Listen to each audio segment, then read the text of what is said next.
Basically, a lot of IDs, they are not design trained. But when I say this out, don't kind of hantam by many IDs. It's okay. I mean, if you want to have a say in everything, might so you just get different contractors to do each individual work, right? Do you think that's true?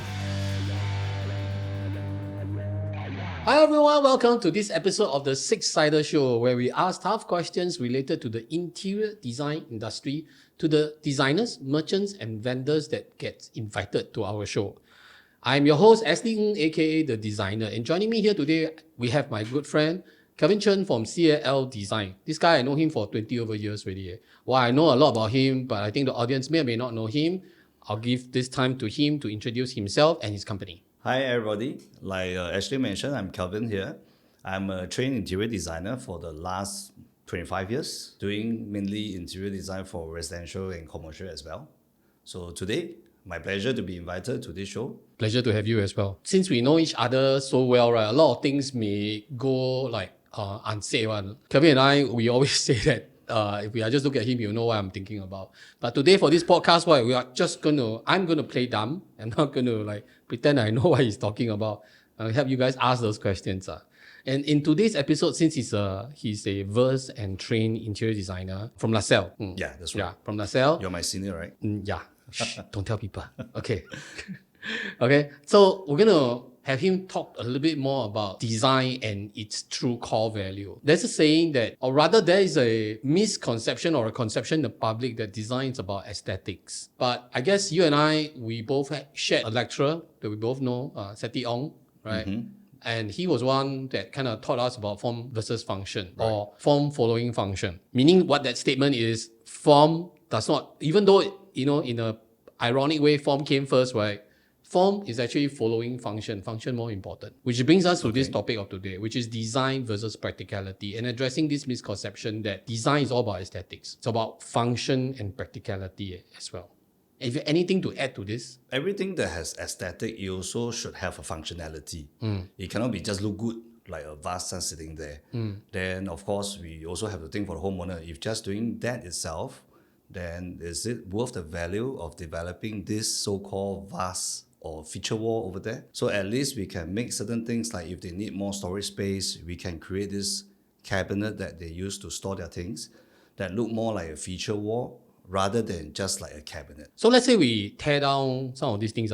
We have an idea that, let's say, a homeowner is willing to pay more for aesthetic, or do you think it should be the other way around? The homeowner should be paying more for functionality. If you ask me, of course, paying more, it should be more on the functionality side. At least it's more worth the value of paying. But at the same time, we should also invest some in the aesthetic part to look it more interesting, using better quality materials so that it's more lasting, or higher quality materials that look aesthetically more luxe, more posh kind of feel. Also depends on the design they want. But probably it should be maybe about a 30-70 kind of ratio. Yeah, 30 being on the aesthetic part. Aesthetic. Yeah. So I guess we should know I mean, to a certain extent, if it's not pretty, or if it's not good looking, or it's cumbersome to use, then you won't use. And I guess at its core, right, design is to kind of attract people to want to use first. But at the end of the day, when you're using it already, it must be really easy to use and very 顺便 to use. Yeah. And so that you continue to keep using it. Then I think that we will achieve the whole concept of a good design. Would you agree? Yeah, definitely. I mean, if it's something that is not convenient to use and you have to use it daily, you will soon get very frustrated about it. Every day I have to open this cabinet, but this thing is actually blocking me. So it should have the flow that every day you use, you'll be happily using it without any obstructions and stuff. Then this will definitely be a better design. But humans are strange to a certain extent. I would say sometimes is that even though that the thing may not be very user-friendly, but out of aesthetics, out of style, right, they are willing to put up with the awkwardness and the impracticality, even though it's bad for them. For example, bad ergonomics, right? Sometimes certain things are, designed very nice. I give you an example, glass table. And then maybe the glass table is not an ergonomic issue, but once you do something like that, very transparent, right, you can't have drawers. And also, to a certain extent, it's very high maintenance. It's beautiful, right? It has this ghost floating effect.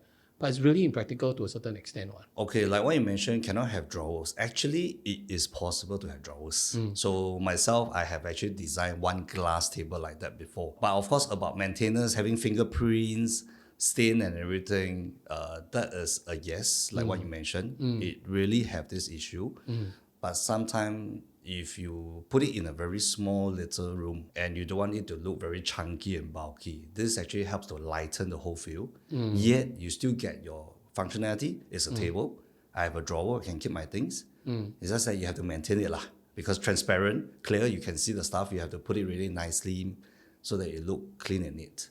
Yeah. Then of course we have to clean the table more regularly. But even that choice of material was out of practicality. You have that space that you had to deal with, and you wanted that sense of weightlessness, hence the use of glass. Yes. Yeah. So it isn't exactly born out of aesthetics. It was born out of practicality. Yeah, practicality is first. Aesthetic is next on this aspect. In this case, right, let's talk about clients because not all clients are versed in design. They are, to a certain extent, they know a few things. Number one, they will know how much money they have in the bank. That's one. Two, they will know things that resonate with them, beauty, aesthetics, certain design element, especially if they travel or if they go through Pinterest and they study all these things, and they come back and then they say, okay, I want this look, I want this look, I don't want this look. And they don't talk to you about their lifestyle, they focus on the aesthetic. What do you think about clients that are like that? And have you had this kind of situation where the clients later, after do like that, they regret? To be frank, communication is very important in this scenario. So as a designer, our job is to communicate and understand the lifestyle of each and every homeowner. So even they may not tell you a lot of things, but it's our job to find out more. Sometimes you don't ask, they never think that it's necessary to let you know about this information. So I think very importantly, every designer should communicate well with the homeowner. We need to understand their lifestyle. Then we can design to something that really fit to what they need and their daily usage. But sometimes they don't think about these things, especially first-time homeowner. Their rationale is, I want to have shelvings, I want to have displays and all that. Past a certain age, you basically don't want to have shelving because it means a lot of dust, a lot of things. And then plus the things that you curate and put on the shelving, as you grow, right, you really cannot keep that look already. It will start to overflow. How do you try to convince a homeowner that, 5 years later, this will be the problem? But they won't believe you one. I think this is about educating them at the same time as well, to let them know that, okay, what are the pros and what are the cons? Okay, you want to have this kind of shelving, yes, it's possible, it can be done. But of course, now the road, it may be messy, like you mentioned, or you're going to be dusty. So are you okay with it, taking care of it? Or maybe we should do partial with cabinet doors, so that more of the unsightly stuff, you can keep it inside. Then some of the display, we can leave it outside. So these are things that I would actually talk to them and let them understand and think through before they really commit to, okay, I just want to open shelf, I don't care. Next time, if it's messy, then it's messy. I take care of it again. There are some clients who, and we speak about BTO flats, always wanted to have a walk-in wardrobe. Right. And then they finally get their BTO keys with it. Then the master bedroom, right? Don't want to hack, don't want to make it bigger, existing size. They want to have a queen size bed. All right. They know if they want to have a walk-in wardrobe, a queen size bed is okay. They can accept. But the walk-in wardrobe, die must have. What do you say about clients like that? Because you know it's going to be very tight. Yeah. Okay, of course, when the client tell us that, I want a walk-in wardrobe, I think very importantly is we have to ask, okay, what kind of walk-in wardrobe actually are you looking for? Is it like what you see in the Hollywood movies, a room you walk in, all the cabinet at the sides, then you have like a couch or something in the middle. You can choose your clothes after that, this color I don't want, then you just leave it there. Or you just want a walk-in area. Yeah. So there is a difference. Because BTO HDB, like you mentioned, we cannot have those Hollywood movie kind of walk-in wardrobe. If you're not going to combine 2 rooms into one. Right? So if it's just a walk-in area, yes, it can be done. I mean, a lot of people have been doing that, right? So after that, what do you get? The room becomes smaller. Your sleeping area, does it look claustrophobic? And then your lighting doesn't get to your wardrobe area. And usually the wardrobe is quite close to your bathroom.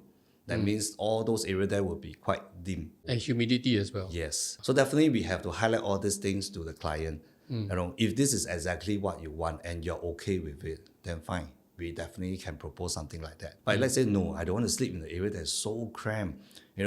Going back home, lying on my bed, and it's like, wow, the wardrobes are next to me, the wall is just right next to me, and everything is like so squeezy. No, this is not the kind of feeling you want.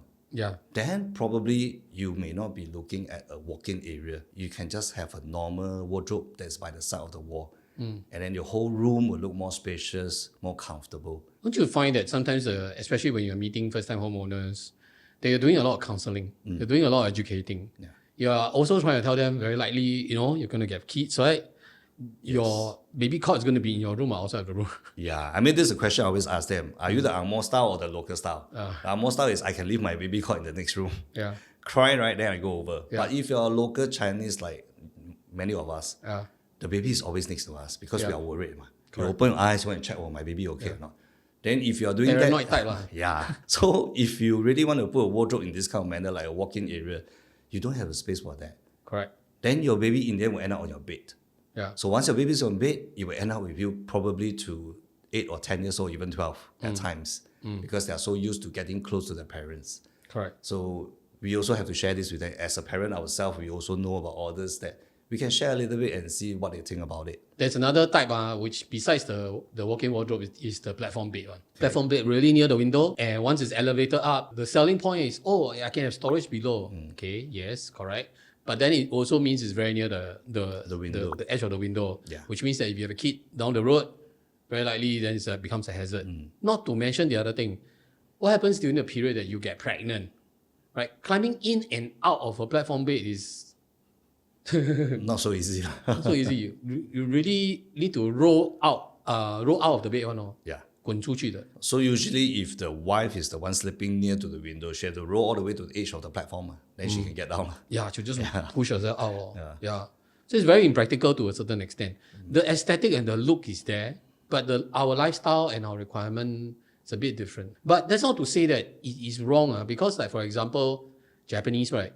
They roll out the futon every day to sleep, and then they roll the futon and it's on the floor. And then after they keep it into their wardrobe or their cabinet. And that's basically their lifestyle. But they do that also because the space is really small. Most of their city houses are very small. Yeah. So that space have to serve more than one function. So at night it becomes a bedroom, but daytime becomes like a dining hall or something like to study and all that. So there's a practical reason behind that as well.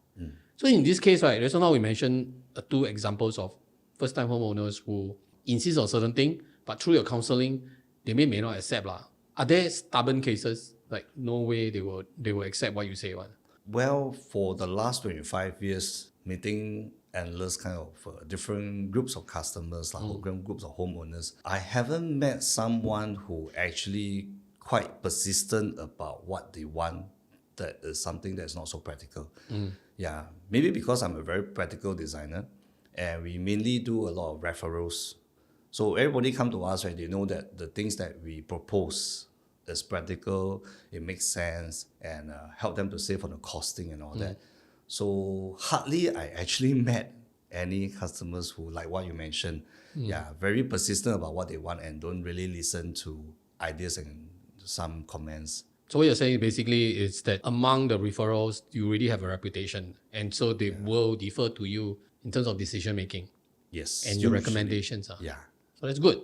And I guess it's important because if the designer doesn't have a say, and then it really kind of rules out the reason why you hire a designer in the first place. Yeah.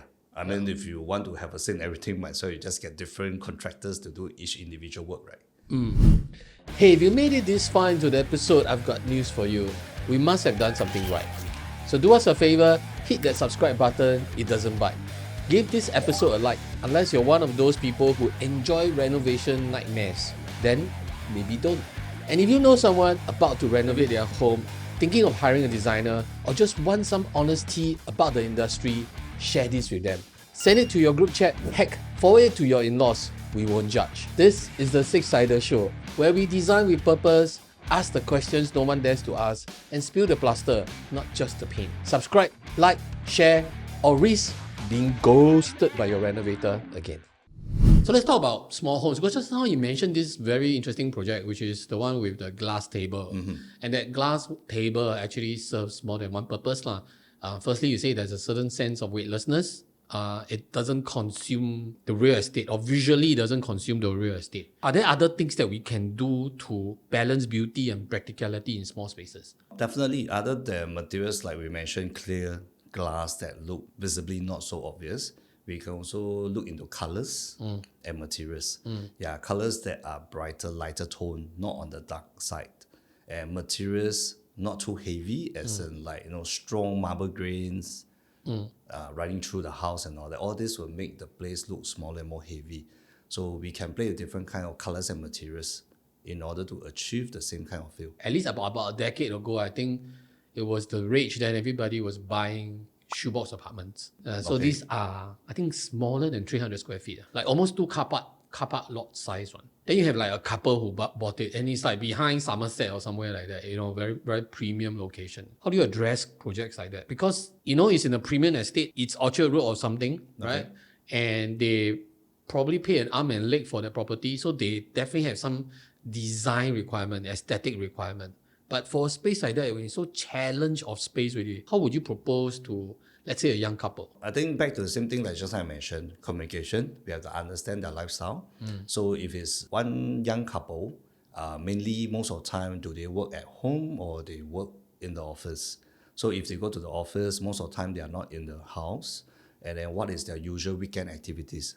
If it's at home, do they like to cook, bake, or invite friends over? So we need all this information to design the space to fit their needs. Yeah, like you say, some small spaces, if we need, like just now you mentioned about Japanese, they can actually fold the futon and then have a space for another reason in the daytime. Same thing, we can have furnitures on wheels or with some mechanism that we can have cabinets more pushed to the wall. But when we really need to access, we can push it out and access.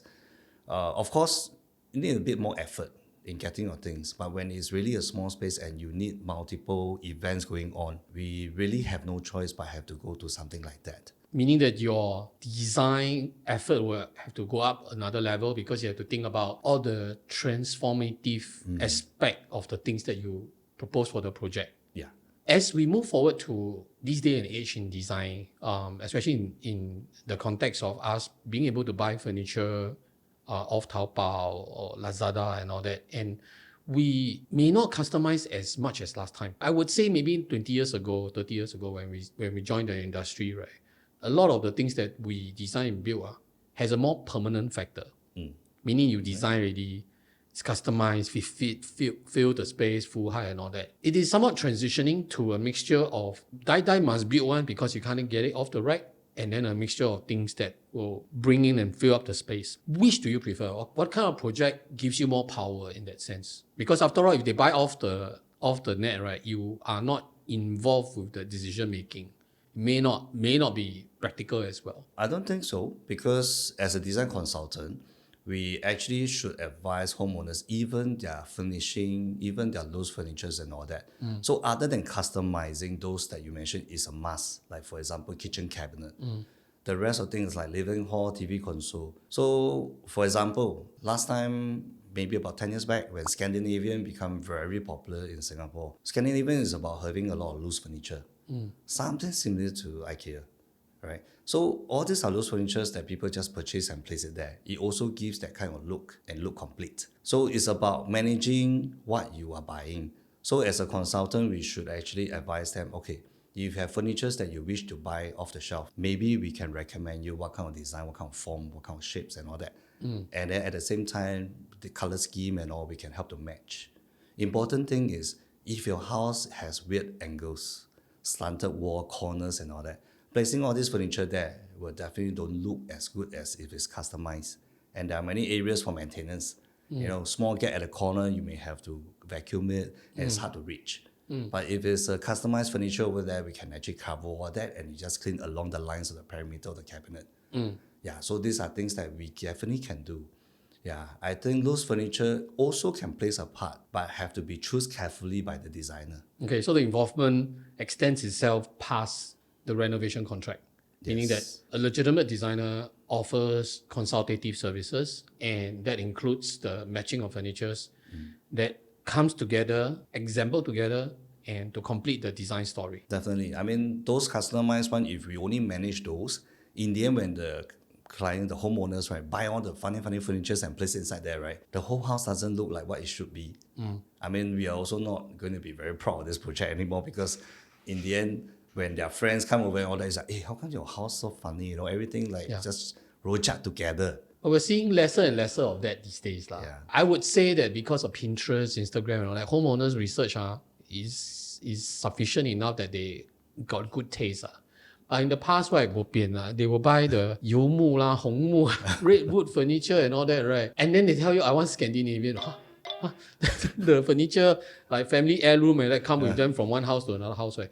They can change the design style for every project, but their furniture follow them for don't know how long. Yes, because from their grandfather, whoever that passed down. Correct. Very challenging, but at least right now, I feel that we are a little bit better than last time. Calvin, let's talk about trend. The question here is, when does the design trend become impractical to a space or to the inhabitants' needs? I think it also depends on who is staying in.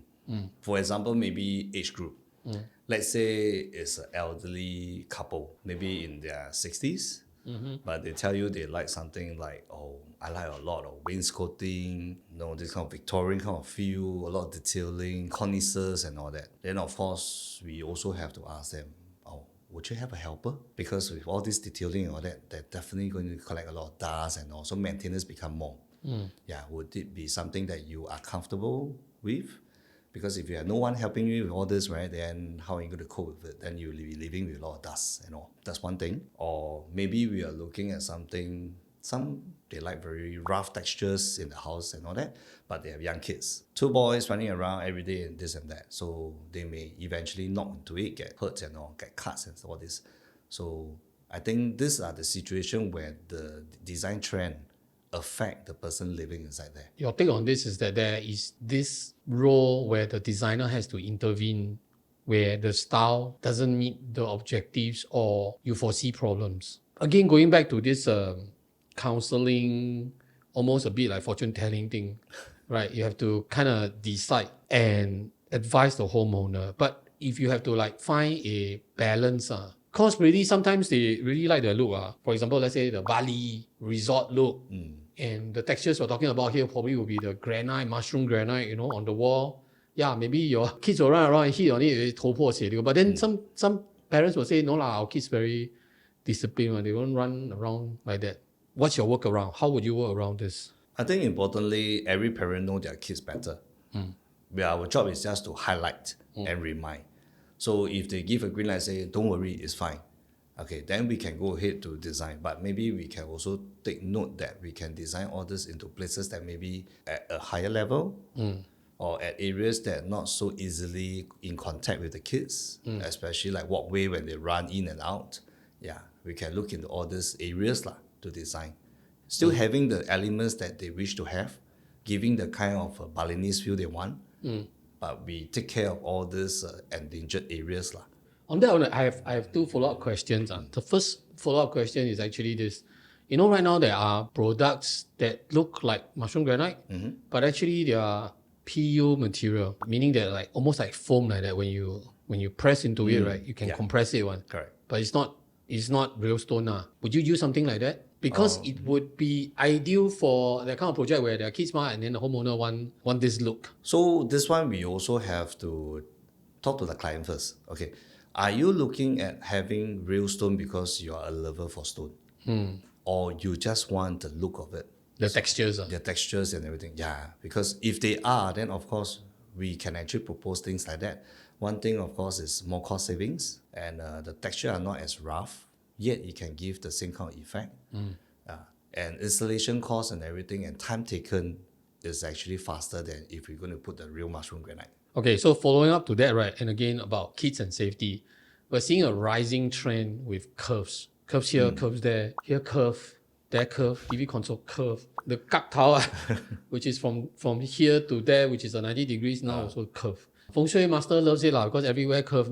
But is it really practical? If I recall, right, 70s, 80s, my mother generation, they love it. Got a lot of arches also. Then disappeared, then came back again, right? First, let's talk about 2 things. One, is it really just a trend? Do you see some practicality in that? And 2, if it's really a trend, will it go? Whether it's a trend or not, I think this one depends on the market really. When one start, people see and people like it, a lot start to follow. Yeah, then it becomes a trend. Are these practical? Certain areas, for example, like you say, the edges of the cabinet, if it's rounded, they're worried about children knocking into it or elderly knocking into it. Yes, it really does help. But if you're Really, talking, man? I mean, I have to stop. I have to interrupt you here. As in, like, really, your knees knock into a corner right. of a TV console. Previously, it was 90 degrees. Now it's curved. Would the pain be any lesser? Okay, both you also will be painful, definitely. But the 90-degree one, there's a higher chance that you get cut rather than just a knock. But if it's curved, right, usually will be more of a bruise if you're not into it. Yeah, the 90 degrees sometimes maybe after a long while, there may be chips on the laminate because knock into it. Then, of course, the laminate sharp edges will also cut into you. Yeah, so 90 degree, there is a higher chance that you get cut. Asking that question is because for this trend, there's actually a premium that you have to pay. Right? Yes. For the laminate to kind of bend and then the extra effort, extra glue, the clamping, just so that the thing stays intact. Even the wood itself, the preparation to create the curve effect, right? And let's say the top part also have the same curve in that same radius. It's really a lot more, how should I say, engineering work involved. And as such, there will be a premium to pay law. And it's not usually a small amount, quite substantial, right? 20%, 30%. If it's just the age, not so much. It also depending on the length of the cabinet you're and doing. The radius itself. Yeah.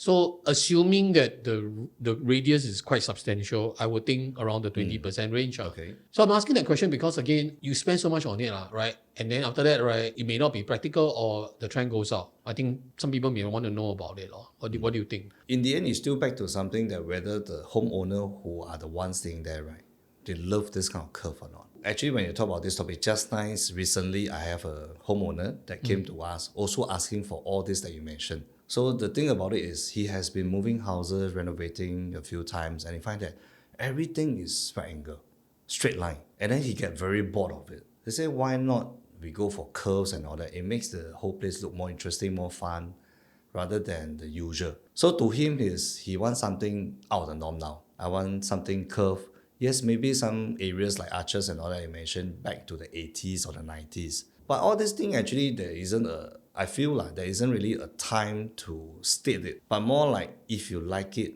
you can always bring this thing back. As long as it's something that you don't follow because you see other people are doing.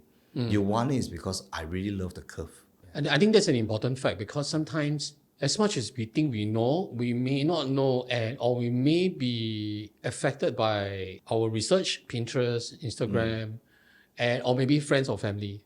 And then they come back and then they share that information with their designer, their contractor, their renovator, and then they implement it. And then somehow the effect comes out already. Maybe they like it, they think it's still fine. Then comes along one friend and they say, hey, how come it looks like a tombstone?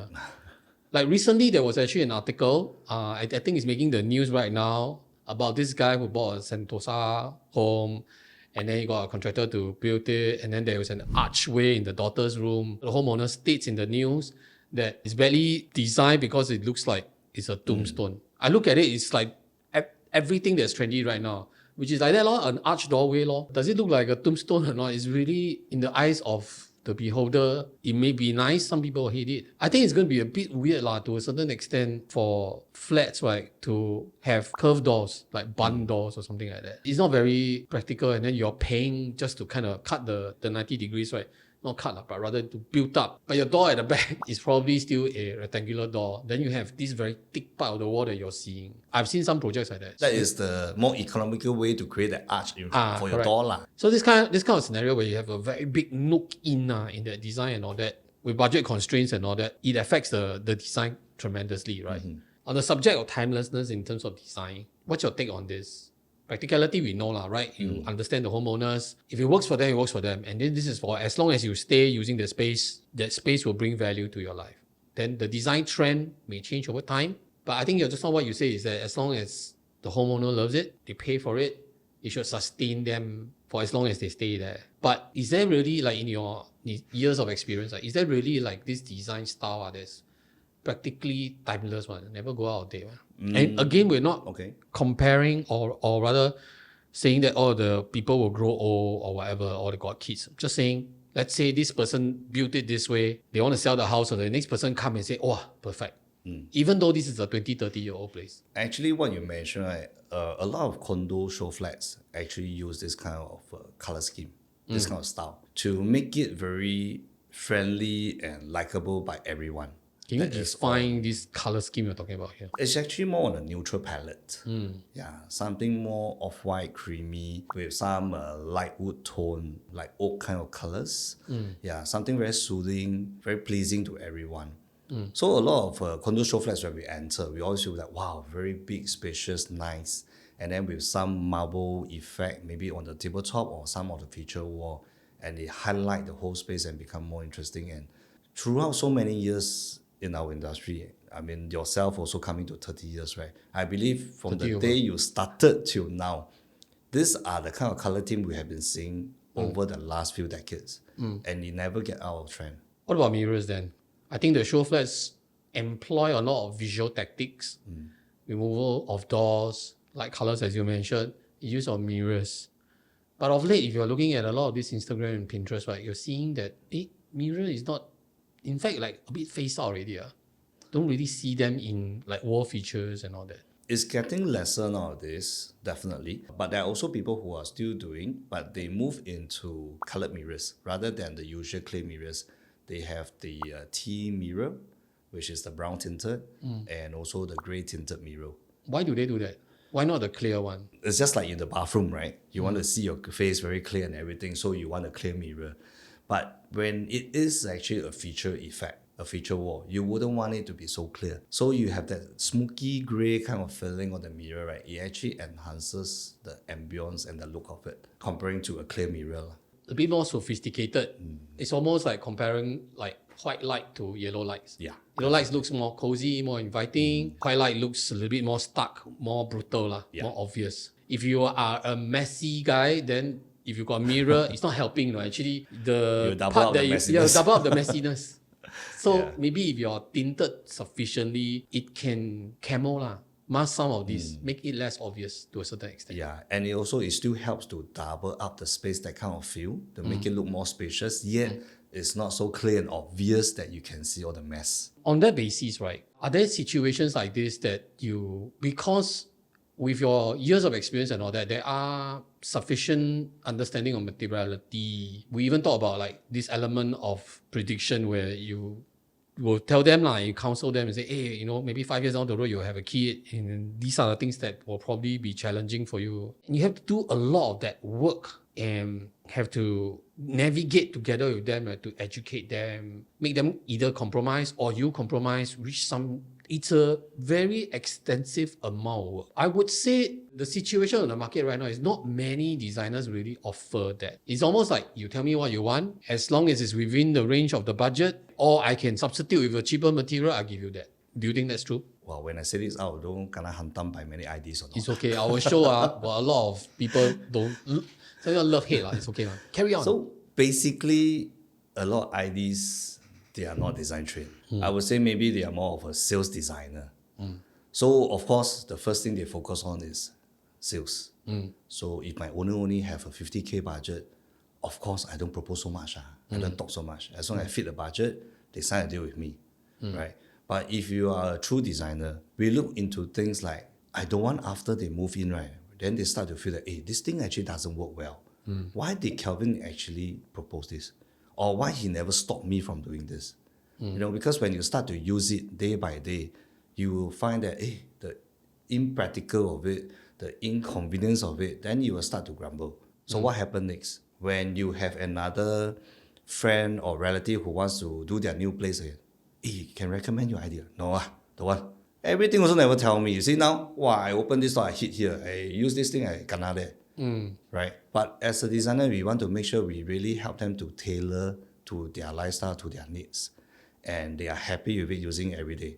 And of course, the best thing of that is they will refer their friends and whoever to you, because they will want to tell their friends that he's good. He really think very thorough for me and plan it well. You should consider, you should go down and meet him and see whether it works well for you as well. That I understand is your main motto and main marketing mechanics. Because I know you don't market as much as many of the ID firms. You survive on the fact that you are you go through the word of mouth, you get plenty of business, you get plenty of referrals, and that has sustained your time in this industry for 20 over years, almost 30 years. And that's not easy, right? Because there are many designers that have come to our program. Many of them, I would say the average time is between 5 to 10 years. Bosses themselves and all that. But this guy is one of the few that I know that has managed to stay in the trade for so long. I think your LaSalle classmates, how many left that are still designers? I think out of 80 when we started the second year, where we majored into interior design. When we graduated, only left about 25. Okay. In the ID industry till date, I think less than one hand. Yeah. I think it's the same for me as well. Yeah. In your perspective, right? Why? What sustained you for this long? I hear your style of work, right? Quite extensive lah. It's a lot of patience involved, educating, counseling. How you tahan? I think importantly, you must have the passion. You must have the love for design. Other than design, I'm also a very practical guy. I'm a technical guy. So I love exploring the constructions of things, from laying a tile to pulling electrical wiring to building carpentry works. So these are things that I really love doing. So you must have the love for design and all this kind of passions, right? Then it can actually make you last in this industry. It's definitely not a simple industry because everyone spends a lot of money doing up their house. To them, it's not about just the 30,000 or 50,000 they pay for your renovation, but they bought this house. Even a normal HDB now, they cost you at least 500 and above for a resale flat. They spend a lot of effort, time to save up this money to really buy a house. They want to build their love home. So we really have to be thinking about all this, and coming up with good ideas and taking care of them, and not just looking at, this project only 30K, don't need to spend so much time. This should not be what designers are thinking. We should be thinking that they really make a lot of effort to buy their first home or a second home. And we want to help them. Isn't that our job as a designer? So if I would ask you these questions, right? We know your decades in the industry. If I were to ask you to tell me the number of square feet in terms of projects that you have done, as a way for us to gauge your experience level. You play game, right? They got score. Wow. But I'm lately I've been very fascinated with experience points. So I don't want to talk to designers who very low experience point. Sales score means nothing to me. What's your experience point? How many square feet are we talking about here? Honestly, I never really count. But if you ask me to do an estimate, for the number of years, right, I think I need a calculator, For sure. If you just to give me a ballpark lah. I mean, I think a year we are looking at least about 200,000-300,000 square feet. So for the last 25 years, so let's say we take it 300. Okay, 300, 10 years will probably get 3 mil, right? Then for 3 mil times 3 law. If it's almost 30 years, then it's about 8 to 9 mil at least. 8 to 9 million square feet. Yeah. I mean, this is based on usual size project like 1,000 square feet, but we also do landed properties, good class bungalow, commercial jobs and all that, which easily can be few thousand square feet for one project. Correct. But it puts things in perspective, doesn't it? Yeah. Like gives you some perspective that it's not just about the time that you were in the industry, it's how active you were in the industry. And if every square feet actually has benefited a homeowner or an occupant, right, then there's an impact to that as well. That's about anything between 7 to 9 million square feet of impact that you've done. So you should be very proud about your this 7 to 9 million square feet of achievement. Okay, thank you. Good job. Okay, we're at the last part of this show where we always ask the designer some questions left behind by either a previous designer or a previous guest. Okay. So this designer, or rather this guest, has actually left us this question and we want to hear from you. The question is this: if you have one type of superpower for your work or your career, past or present, what would it be and why would it make a difference? If I have one superpower, I will hope it to be on the renovation part. Okay, because why?